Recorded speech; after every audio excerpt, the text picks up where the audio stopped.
Sosek Mania, bertemu lagi dengan saya Dewanti Risautami dalam acara Sosek Podcast. Data Kementerian Kesehatan tahun 2017 menunjukkan terdapat beberapa jenis gangguan kejiwaan yang saat ini banyak dialami oleh penduduk Indonesia seperti depresi, gangguan kecemasan, skizofrenia, bipolar, dan masih banyak lagi. Sedangkan pada data riset kesehatan dasar tahun 2018, terdapat gangguan depresi ini sudah terjangkit sejak usia remaja, yaitu pada usia 15 hingga 24 tahun. Permasalahan kesehatan mental ini saat ini menjadi isu yang hangat. Apalagi sejak pandemi, permasalahan tersebut semakin mengemuka, termasuk di kalangan mahasiswa. Salah satu faktor penyebabnya adalah terjadinya perubahan sistem pembelajaran dari yang luring menjadi daring.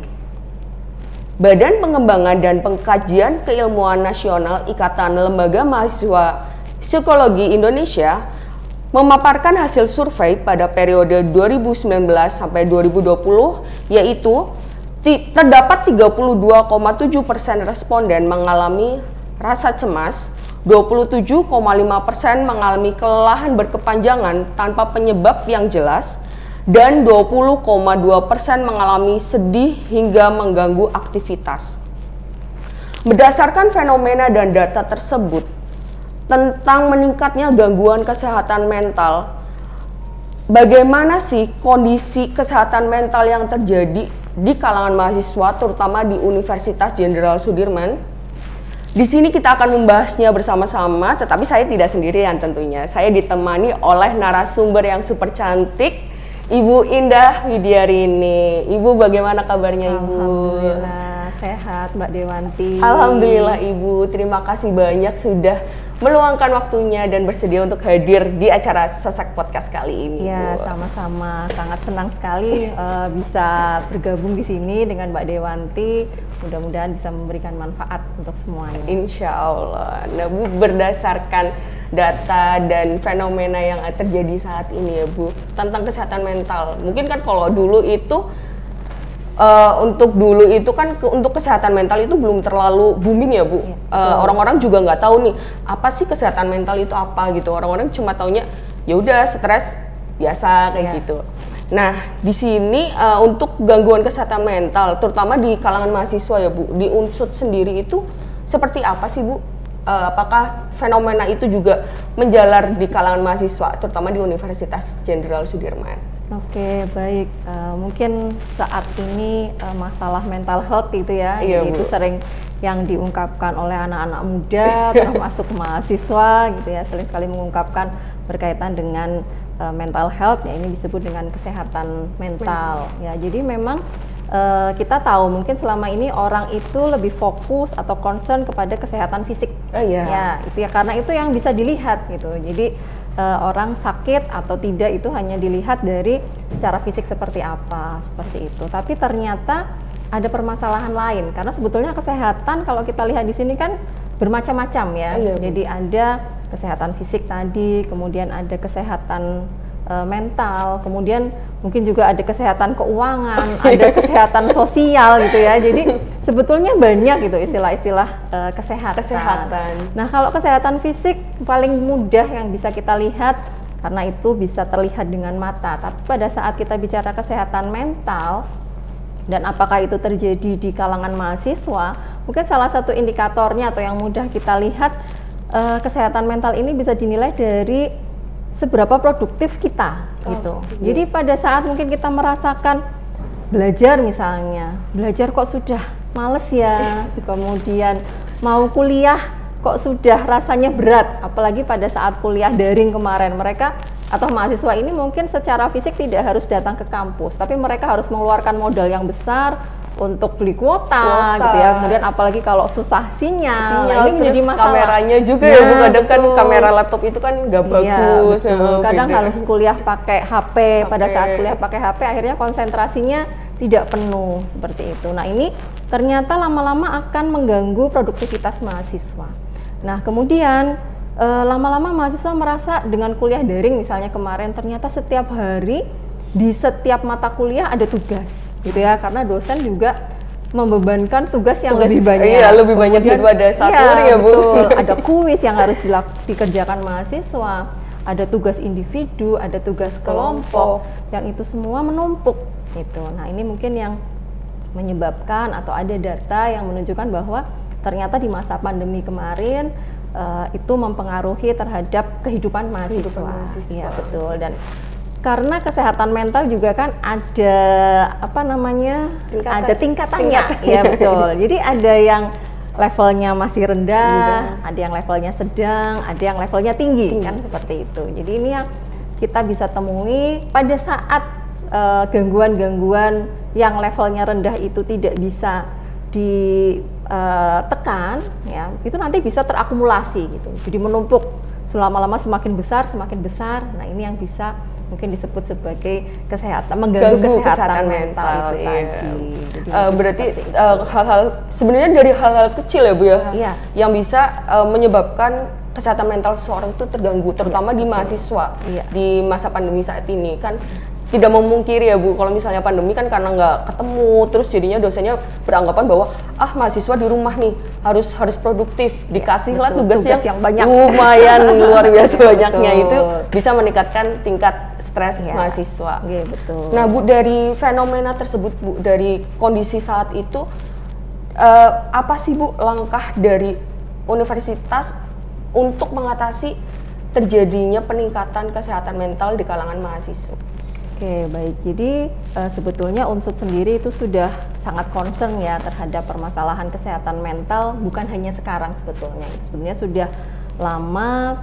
Jadi di Unsud sendiri kita ada yang disebut sebagai tim bimbingan konseling. Oh, bimbingan konseling. Ya, ada tim bimbingan konseling. Jadi tim bimbingan konseling ini menjadi sebuah wadah yang bisa digunakan oleh mahasiswa untuk membantu gitu ya, membantu mahasiswa apabila mahasiswa itu memiliki permasalahan. Jadi permasalahan mahasiswa bukan hanya permasalahan dalam studi atau permasalahan akademik, tapi juga permasalahan di luar akademik itu juga sebetulnya bisa dikonsultasikan kepada tim bimbingan konseling. Ya, jadi tim bimbingan konseling ini sebetulnya sudah lama. Jadi di era 80-an.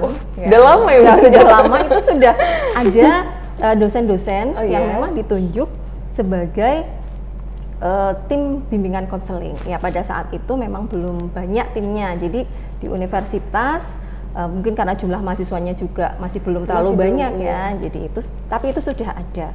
Kemudian mulai rame ya sekarang saat ini karena dari Kementerian Pendidikan pun menghendaki bahwa kesehatan mental ini perlu, artinya universitas perlu memegang peranan gitu ya. Oleh karena itu di Unsud dibentuk tim bimbingan konseling di level universitas yang konselor-konselornya itu adalah konselor-konselor atau dosen-dosen dari 12 fakultas yang ada di Unsud. Ya, betul. Jadi di Unsud ada 12 fakultas, ada 12 konselor yang mewakili masing-masing fakultas. Ya, itu sebagai tim bimbingan konseling Unsud yang diketuai oleh Ibu Profesor Data Dewi, seperti itu. Ya, dari Fakultas Peternakan malah ya. Ya, jadi beliau sebagai koordinator dari semua fakultas di Universitas Jenderal Sudirman. Betul. Dan dari 12 konselor itu ada 3 yang beliau memang basicnya atau beliau adalah psikolog. Oh gitu. Ya, berarti memang ahlinya gitu ya? Ya, memang ahlinya. Jadi selain dosen, beliau bertiga ini beliau adalah psikolog. Jadi ada Bu Wulan, kemudian ada Bu Diahworo, salah satunya ya itu beliau sebagai psikolog yang bisa membantu mahasiswa. Ya, jadi Unsud sebetulnya sudah fokus ya terhadap bimbingan konseling, jadi mewadahi mahasiswa untuk bisa mencari solusi. Jadi artinya kalau mahasiswa punya masalah, mereka bisa mencari solusi, tidak harus mencari di luar, tapi mereka bisa datang kepada konselor di masing-masing fakultas yang ada di unsur itu, seperti itu. Iya. Itu Mbak Dewanti. Kan ternyata untuk bimbingan konseling itu udah ada dari tahun 80 ya Bu, 80-an. itu udah cukup lama ternyata ya. Cuma mungkin ada beberapa yang belum mengetahui tentang itu. Nah, dari sini Bu, sejauh mana sih Bu keefektifan atau bagaimana cara dari para konselor itu untuk memberitahu kepada mahasiswa bahwa ternyata di Unsud itu menyediakan bimbingan konseling gitu Bu? Ya, betul. Jadi memang tim bimbingan konseling ini yang tadi saya sampaikan, ini kan sebetulnya ada di bawah wakil rektor bidang kemahasiswaan dan alumni. Ya. Jadi, dan mereka juga sudah berupaya, memang itu kendalanya. Salah satu permasalahan yang paling utama adalah ternyata mereka itu tidak dikenal oleh mahasiswa. Iya itu. Jadi ada wadahnya, tetapi ternyata mahasiswa tidak tahu. Jadi sehingga kadang mahasiswa punya masalah, mereka bingung mencari solusi kemana. Mereka mungkin hanya cerita ke teman, ya, atau mungkin cerita ke teman juga belum tentu bisa mendapatkan solusi. Gitu ya. Oke, jadi sebetulnya untuk bimbingan konseling ini garda terdepannya itu adalah dosen pembimbing akademik. Oh, dari dosen pembimbing akademiknya ya, mahasiswa itu kan masing-masing mahasiswa punya dosen pembimbing akademik. Ya, betul. Iya, jadi betul. Mahasiswa punya kesempatan yang besar gitu untuk bisa berkonsultasi dengan dosen pembimbing akademik. Tapi selama ini mahasiswa mungkin masih menganggap, dan juga mungkin sebagian dosen ya, jadi sebagian dosen pembimbing akademik masih memfungsikan ya hanya sebagai pembimbing akademik saja, yang kaitannya dengan mata kuliah, kegiatan akademik ya Bu, betul, hanya pengisian KSM mungkin, bukasia gitu. Ya betul, jadi fungsinya kalau menurut saya masih belum maksimal. Ya, fungsinya masih belum maksimal, karena sebetulnya kalau mahasiswa bisa terbuka kepada dosen pembimbing akademiknya, bisa menyampaikan gitu ya permasalahan, bukan hanya terkait masalah akademik saja atau pemilihan mata kuliah setiap semesternya, itu mahasiswa akan bisa mendapatkan informasi tadi terkait, kalau memang dosen PA mungkin tidak bisa membantu, ya nanti akan disampaikan kepada konselor di masing-masing fakultas, yang di masing-masing fakultas itu ada seperti itu. Nah, ini jadi memang PR besar bagi kami ya. Jadi untuk tim konselor ini, dari tim konselor universitas itu sudah salah satu upayanya ya, sudah mulai sebelum pandemi kemarin memang salah satu upayanya untuk promosi mencetak banner, kemudian dipasang. Yang baru kemarin strategis. Jadi di tempat-tempat strategis untuk tim konselor universitas itu sudah beberapa waktu yang lalu sebetulnya sudah memasang banner. Kemudian juga sudah beberapa kali melaksanakan atau melakukan talk show, sosialisasi. Seperti itu ya, Bu. Ya, kemudian di beberapa fakultas sudah dilaksanakan juga aktivitas-aktivitas soft skill ya. Jadi pada saat penerimaan mahasiswa baru, kemudian jadi sebetulnya dari tim konselor ini membagi gitu. Jadi ada 3 periode yang vital gitu bagi mahasiswa. Yang pertama adalah mahasiswa baru, kemudian yang kedua adalah mahasiswa aktif ya. Jadi mahasiswa mulai semester 3 sampai semester 4, semester 5 lah ya. Kemudian mahasiswa tingkat akhir. Nah, yang masing-masing yang masing-masing tahapan itu punya permasalahan yang tentu berbeda-beda. Sehingga di beberapa fakultas dari universitas ini sudah ada program untuk penyampaian soft skill, kemudian motivasi sesuai dengan levelnya tadi. Untuk level mahasiswa baru, kemudian untuk level mahasiswa aktif ya yang ada di semester 3, 4 sampai 5 gitu. Kemudian mahasiswa yang ada di semester akhir gitu. Itu salah satu upaya-upaya yang dilakukan oleh universitas. Cuma mungkin untuk upaya-upaya tersebut masih OTW, on the way gitu ya Bu. Betul. Apakah memang sudah sampai ke mahasiswanya atau belum? Nah, sejauh ini Bu, upaya-upaya tersebut apakah mahasiswa selama ini tuh sudah banyak yang mengakses layanan tersebut atau hanya beberapa sih Bu? Kalau sebetulnya kalau banyak atau tidak mungkin kalau dibandingkan dengan jumlah mahasiswa di Unsud ya gitu, yang jumlahnya ribuan, kita masih bisa bilang ini sedikit ya, belum banyak yang mengakses itu.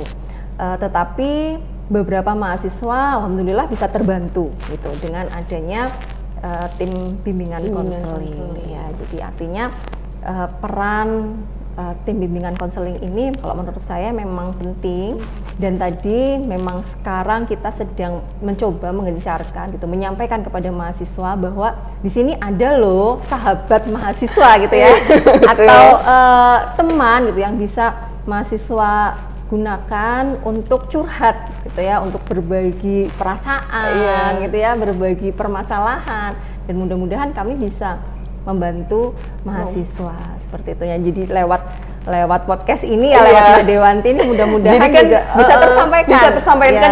Ada beberapa yang nggak tahu kalau misalnya ternyata di universitas ya Bu itu terdapat fasilitas bimbingan konseling, dan nggak hanya di SMP SMA dulu kan kayak bimbingan konseling itu kan hanya ada di SMP SMA. Ternyata di universitas pun ada, di ke dunia kampus gitu ya Bu ada, dan itu harus dimanfaatkan sebaik mungkin.